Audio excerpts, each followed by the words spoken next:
with the record, as you saw earlier, of 11-8-1. And now the rules, again, covered by the Arizona Boxing Commission.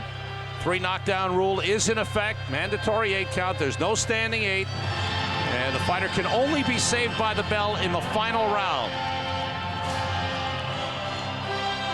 Marshall Tillman loosening up and waiting the arrival to the big music. Space Odyssey. And Tommy Morrison hopes to put this man in orbit when he gets in there. That's right.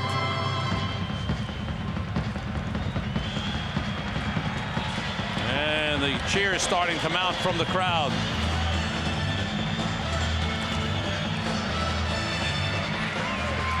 The entrance of Tommy the Duke Morrison.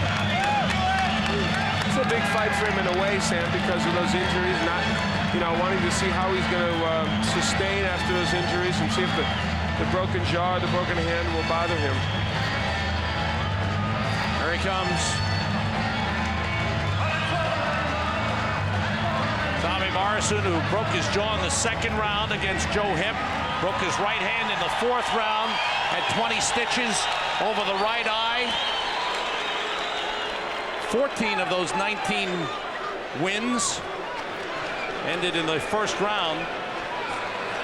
We are set for the introductions to this heavyweight bout. Let's go to ring announcer Michael Buffer.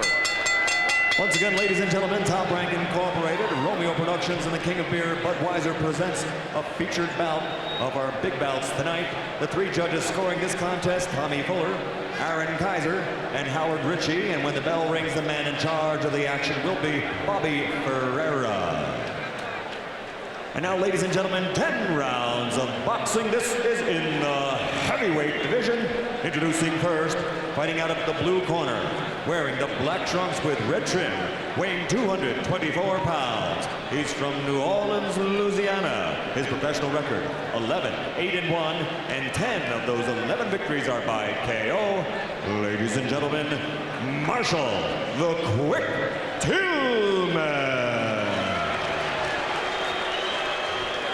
And his opponent across the ring, fighting out of the red corner, wearing the black trunks with stars and stripes trim, weighing in at 225 pounds. Fighting out of Kansas City, he brings a professional record of 33-1, 29 KOs.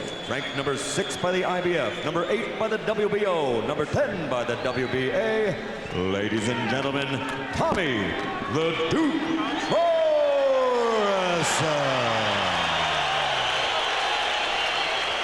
Tommy Morrison, who turned pro in November of 1988. Instructions in the dressing room. I expect a clean fight. Touch gloves, wait for the bell. Marshall Tillman turned pro in June of 1990. Morrison fought 19 times in his first year as a pro, won 15 by knockout. 24 of his 29 wins of his 29 knockouts have been in the first 2 rounds. 14 in the 1st round, making 23 have been in the first 2 rounds. Of some significance is the fact that Tillman managed to go into the 10th round before being knocked out by Alex Stewart. Did you do that fight, Sam? No, I didn't. No. And, but I did see it. Yeah, so well, that counts. No. And so that's something, and it would obviously, beg comparisons with how quickly Morrison may or may not get him out of here. Morrison looks the firmer of the 2. Tillman looks a little soft in the upper body. Good right hand by Morrison.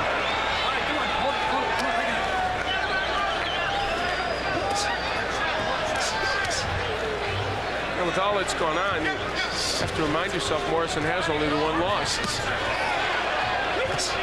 Whenever he faces a 2nd echelon heavyweight like Tillman, Morrison is usually devastating.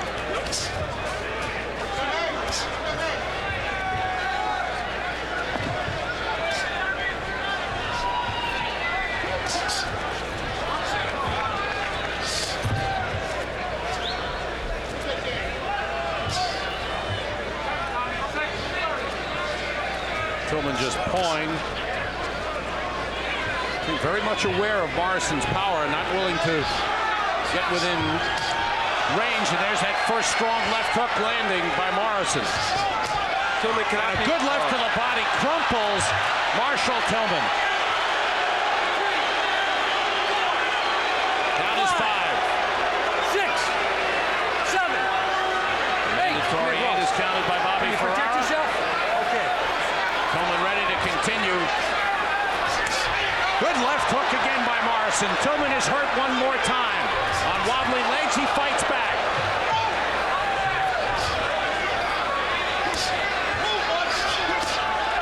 Another left to the body. Tillman staggers across the ring, goes down in tremendous pain. The referee needn't bother counting. Tillman will not get up. That's it. I've never seen a guy get hit with a body shot and roll over like that or be pushed over. Quite simply, Al, I don't think he was in shape.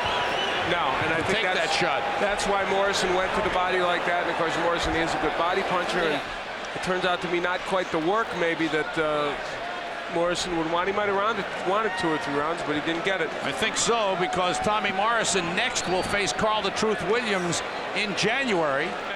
And should he win that fight, George Foreman awaits in what looks to be a big money bout. And now Tillman in some pain, turning over as Tommy Morrison went over with concern to check him out. John Brown, Bill Caton, the managers of Tommy Morrison in the ring. Tillman has been helped to the stool in the corner and in a lot of pain. You can see from the outset he just didn't look to be in any shape at all. Morrison looking strong.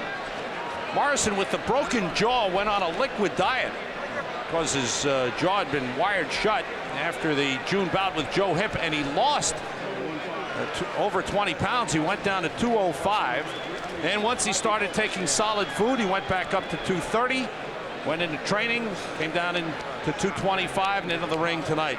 And there you see the punches thrown in less than a round of action. Tommy Morrison throwing 29 punches and landing 17 on the easy target, Marshall Tillman, and takes care of work right away. Marshall Tillman from New Orleans, struggling along now, 1-4 this year. Has lost 5 of his last 6 fights overall, and right now just merely an opponent and a target. For Tommy Morrison, not as much work as he would like as he gets ready to take on what could be a very difficult opponent for him. Right now we have the official announcement. Let's go to ring announcer Michael Buffer. Ladies and gentlemen, the official time, 2 minutes, 23 seconds of the very first round. The winner by knockout victory, his record now 34-1, 30 by KO victory, Tommy the Duke Morrison.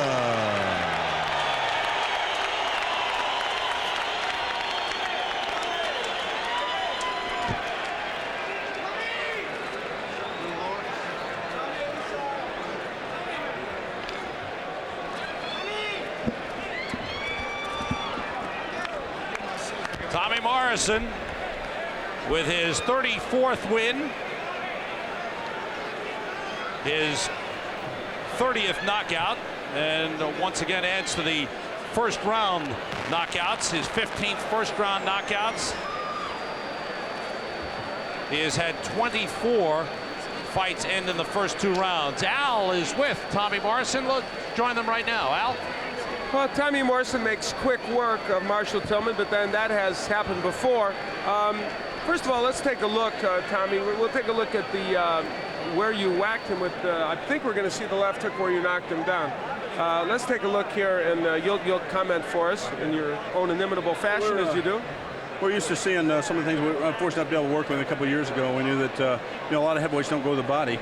And, if you kill the body, the head will die too. And that's what we focus on doing early to try to keep him from running from us. And we're able to do it pretty well.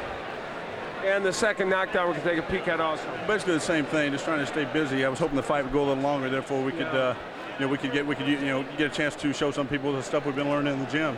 But unfortunately, I'm a quick starter, and we've been learning how to calm down the later rounds and put punches together. And that's what's going to take to compete at this level.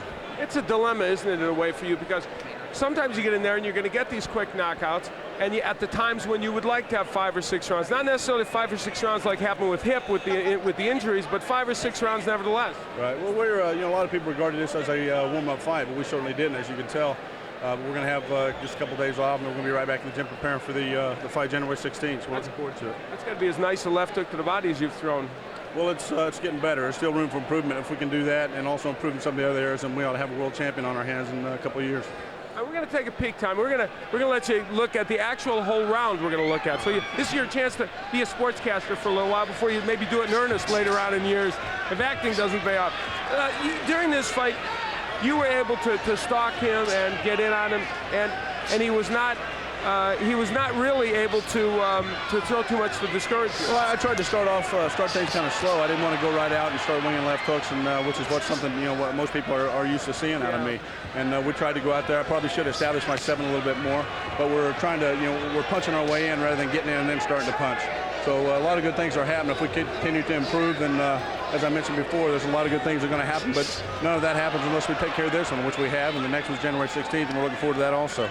You walked into your left hook a couple of times, which of course is a big mistake for anybody to do that. And as we take a look at this, you can't do that against you.